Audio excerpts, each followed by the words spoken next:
Hello, and welcome back to the road to 1600. I'm starting off today at 792, and I think I was still asleep, or at least not paying attention because this was not my best game at all. As I'm working on my openings, I'd love to hear what openings you like to use, and I'm going to be trying a few of them out.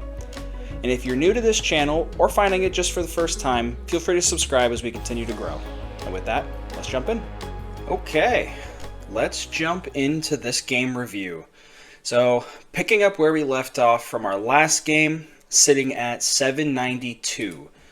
So we're going up against a 660, and in my head, as you guys have seen in the past, oh yeah, no problem, I got this. 660, I'm so much better than this person.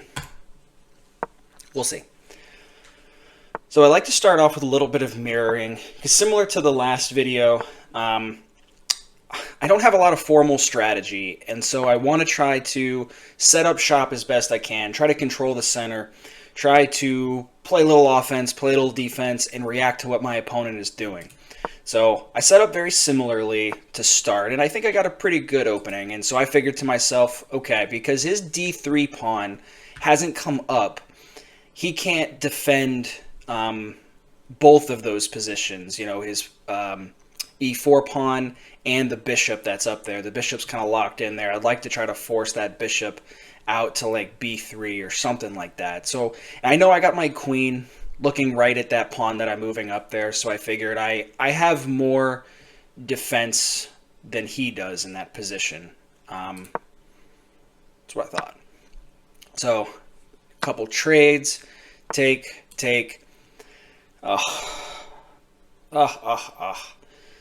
So immediately I'm like, okay, maybe I can try to move this out, but I keep forgetting that that bishop is staring at my knight. So I move back to try to sacrifice that pawn because I know that I could take with my knight onto E5. If he takes that pawn, I'll take with my knight, and then his knight will take my knight, and then I could take with my bishop. I would still kind of end up on top there is what I'm thinking. But what I've really done, I've really just moved my blocker in front of my knight. So I essentially have just given up my knight. Oh gosh, I felt like such an idiot when that happened. He just slid right in there, and I was trying to think 4 moves, 5 moves ahead, and okay, I'm going to end up in a better position because I'm going to have my bishop out there, and there's not going to be anything on the D file, and I'm going to get all in there, and I just forgot the simple, his bishop is just staring at my knight. So I'm down a piece early on, and I just feel like an idiot. So that I'm like, okay, now I start to get a little bit reckless. Let's start pushing his pieces instead of trying to develop my own pieces. And nothing is carrying that pawn. There's no defenses for that pawn. That was probably not a good move. So I'll let this play a little bit more. I figured that bishop is staring into my house. I have no defenses for that bishop. I need to get that bishop out. But that bishop is now being attacked by 2 pieces and only being defended by that pawn on F7. So his bishop could take my bishop and his knight could take my bishop. And if his knight takes my bishop, then he's got eyes on my queen. So that was not a good move. Back to back, not great moves. So he elects to just take my knight, and now I'm down 2 knights to his 1 bishop. And he just scoops up my pawn for free anyway. So again, not good moves on my part. And if you look at my clock, similar to the previous video, I'm going way too fast. I'm playing way too reactionary, and I'm not thinking these moves through. So we'll continue on here, put some more pressure on that bishop. I figured, all right, if he slides over and he takes my bishop, I can slide over for check. And what am I going to do in check? Don't know. We'll figure it out when we get there. He doesn't do that. And his bishop is being protected by, or his knight is being protected by his bishop. But what I have eyes on is that H2. I've got my D6 bishop kind of snipered up at that pawn. So if I can just slide my queen up there, I could do something pretty good. But he also sees that. So he slides his pawn up, kind of thwarting that idea.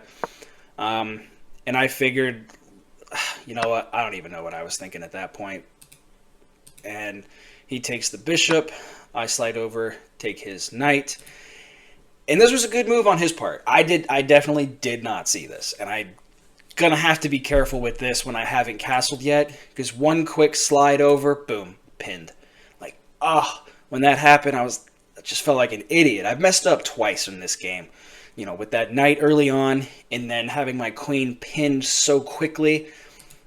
Man, I would love to have that one back. So I figured, all right, if I'm gonna lose my queen, I better get a piece for it.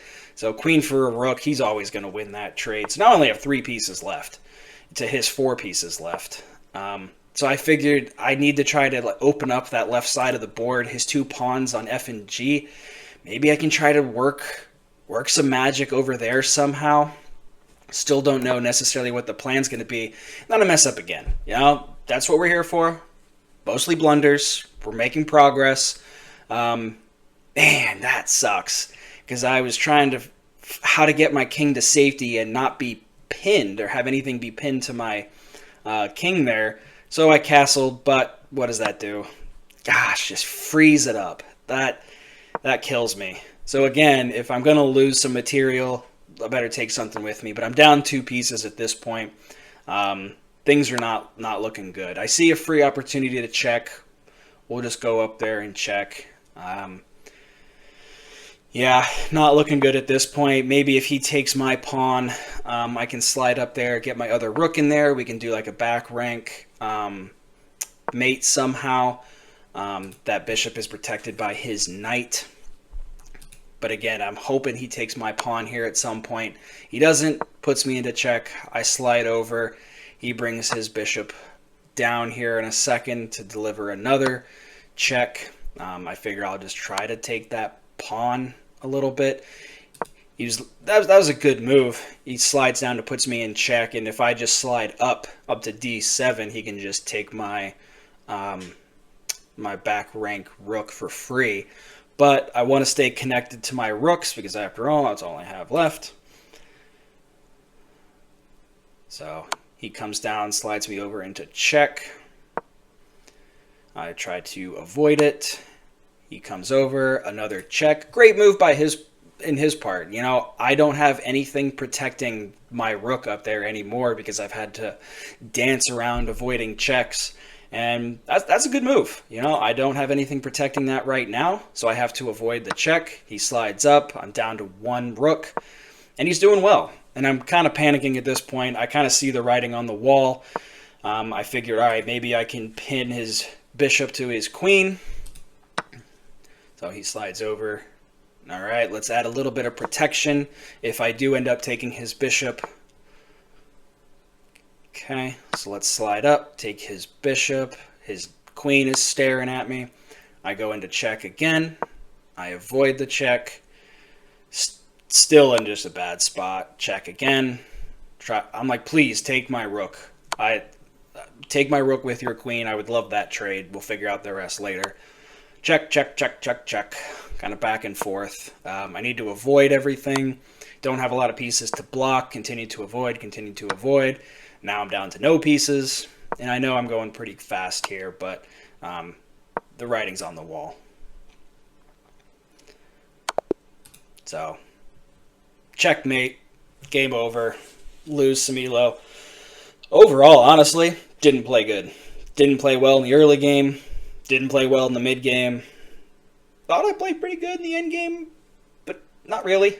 I think maybe I was a little tired. Maybe I was a little frustrated. Maybe I went a little too fast. Again, look at the time difference between my clock and his clock. And I think I was rushing things. Didn't necessarily have a plan. That was just not a good game. Overall, not a good game.